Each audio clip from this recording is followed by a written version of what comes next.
భావ మమతల భావ కవితలి శుభలేఖలు కావాలి, బ్రహ్మ కలిపిన జన్మముడులకు సుముహూర్తం రావాలి. మా 7 అడుగుల జోడు నడకలు ఊరంతా చూడాలి, వేలు విలువని తోడు ఇమ్మని అక్షింతలు వేయాలి. ఇన్నాళ్ళు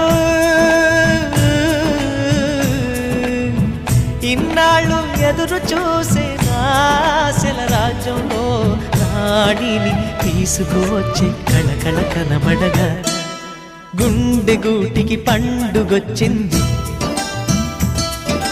పండు వెన్నెల పంచుతుంది. మబ్బుల్లో జాబిల్లి ముంగిట్లో దిగుతుంది, నా ఇంట్లో దీపం పెడుతుంది.